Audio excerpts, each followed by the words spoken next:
Hello and welcome to my channel. This is the last part of the four-part series of my authentic antique Moro Kris restoration project. Finally, I've got it done.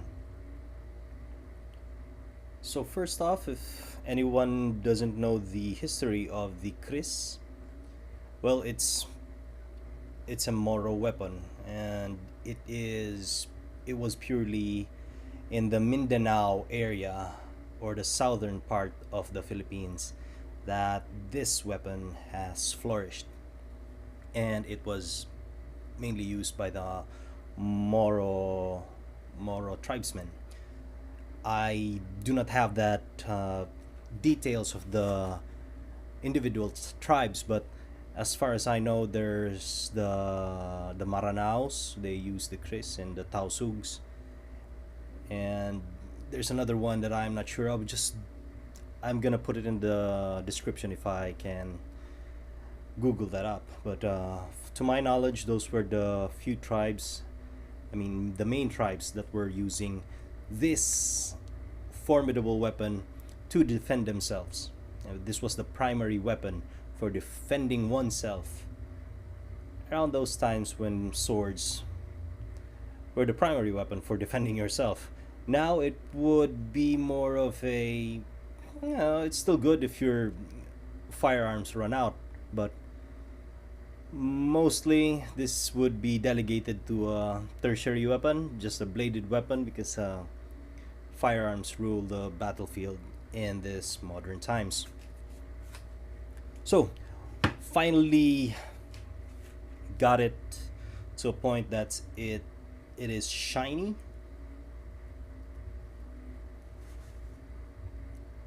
Wood is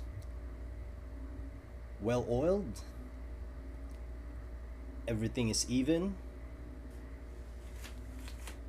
Back to its former glory.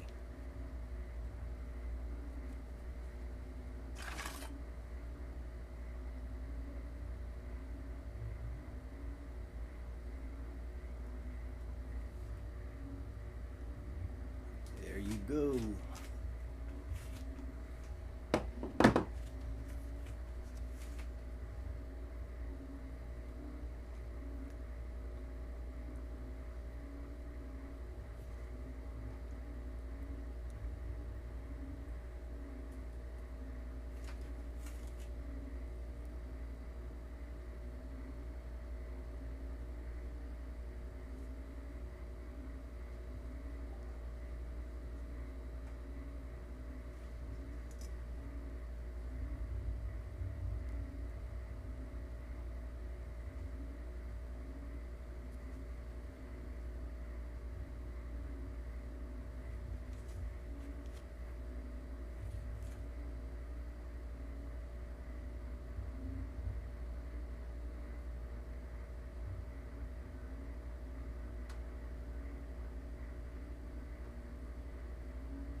There are still some pitting and scratches, but I did not completely redo the grind on the blade.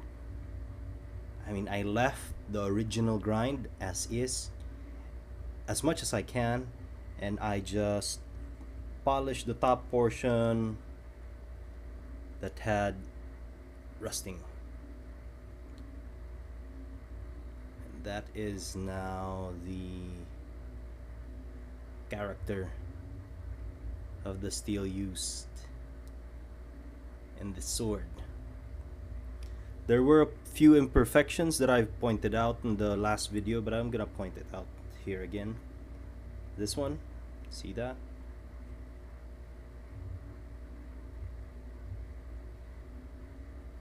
That one. Some pits in the structural integrity of the blade. But if Forge and Fire judges would be here, they would say that it is localized, although it does have it can compromise the strength of the entire blade, but it did not spread across. On the other side, it's more. No, that was the side.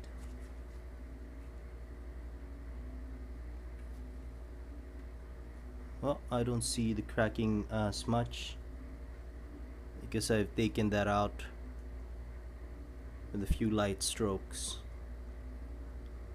So this part here also, you can see, there, depends on the refraction of the light. Detail on the hilt or detail in the handle, impeccable.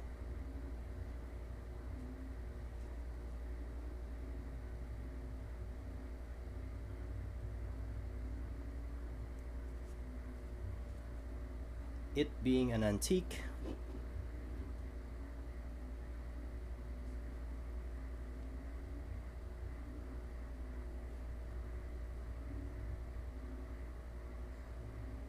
the tip can be a little bit more pointier, but I've left it alone. Well, it's still gonna be piercing nicely, but you can make it pierce nicer just by reshaping it. But as I've said, I left the original grind alone as much as I can, just to take out those points that needed some attention due to rusting. And this is the other side that I was telling you. Come on, focus. There you go. See that? It's one, yeah, and then another one here on the. It's on the curves. Still, a weapon that would be formidable in the right hands with proper training. I mean, just wielding the proper technique on the sword. And you could be just pulling this out would be intimidating already. And that's what sword is all about, because there's no chance you can conceal this. It's just huge.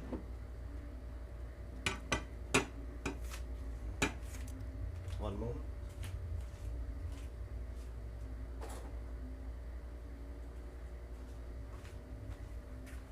I'm just gonna get some exact measurements. I forgot to prepare my tape measure. There you go.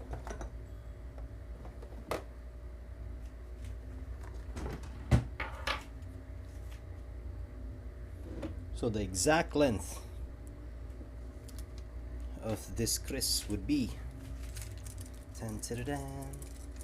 I can't make it fit. Okay, like that.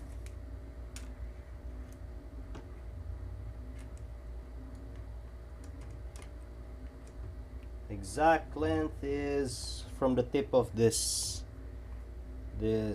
pommel to the tip of the blade is 27 inches overall. Now the bladed part where there's edge is that's 17.5 inches on this side, and this side here, and on the other side where there's this pointed thing that's 18 inches. So let's say 18 inches of total blade length and 27 inches overall. 27 inches overall length for a sword. I think that's just about right. Let's take a look on those things that I was telling you. The focus. There you go. The cracks, if I can get that on the magnifying glass a little bit better, which I don't think I can. Where am I?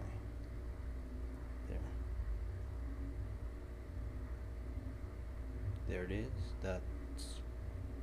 Small cracking on the blade. The glare is making the autofocus go haywire, so it's not working in that regard with the magnifying glass. But yeah, look at how shiny that is from that old rust bit that I presented to you guys in a few videos back. I'm gonna put it here somewhere for the link on the older video for the introduction of this very same Kris, and it was riddled with rust. And now look at it, it's really in a good condition. Now the sheath also got its own makeover. I mean, shiny brass accents already here, and hardwood was given a light coat of sandalwood oil, and it the grain on the wood just came out. See, it just looks nicer now. Considerably nicer than how it was.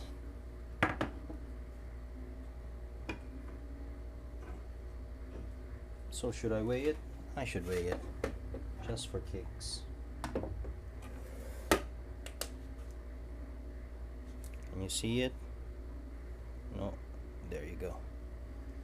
So how much does this thing weigh? 23.3 ounces, 1.45 pounds, 662 grams. 662 grams for how long was that? 27 inches overall length with an 18-inch blade area.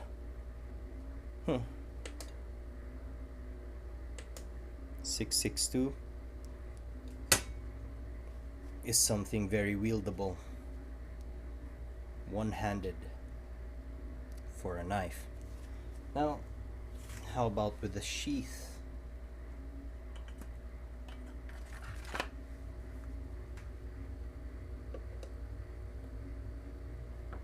Yeah, you can see that, huh? Very good.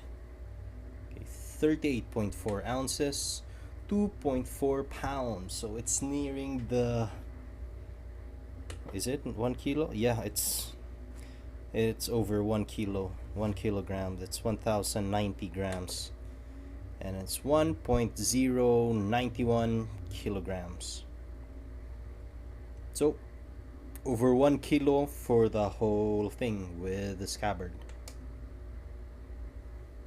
38.4 ounces, 2.4 pounds. Well, since I don't have, well, I do have another sword, but since it's not a Kris, so we can't do any comparison about it. And 27 inches, around that weight for a sword. I think that's just about for a full-on combat ready Kris.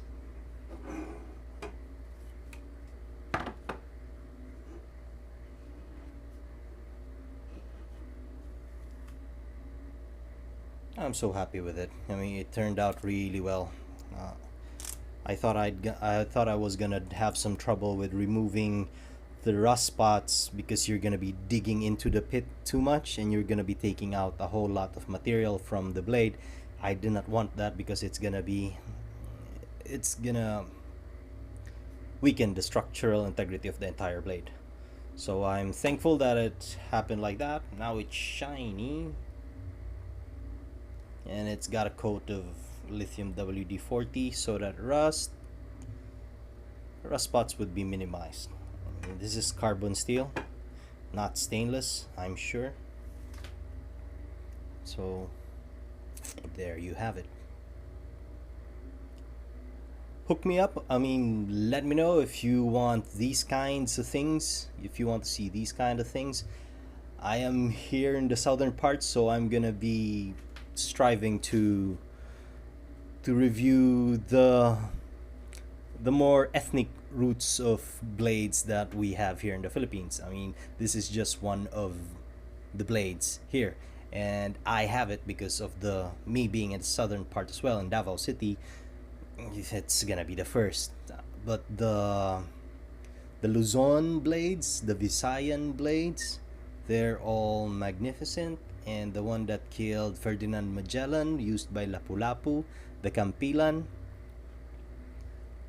Wait for it because I'm gonna be doing a spoiler alert. I'm gonna be doing another restoration for the Campilan, and that is also historic because that sword was the one used by Lapu-Lapu to kill Ferdinand Magellan and stop him from doing whatever he wanted to do in that island. So there you have it, folks. I hope you liked the video. Please keep the comments coming in. Keep it civilized. I would want to engage you and, let you know how all of these went. And please do keep the support coming. I sure do appreciate it. And I hope you liked the video. And I'll be seeing you guys in the next one.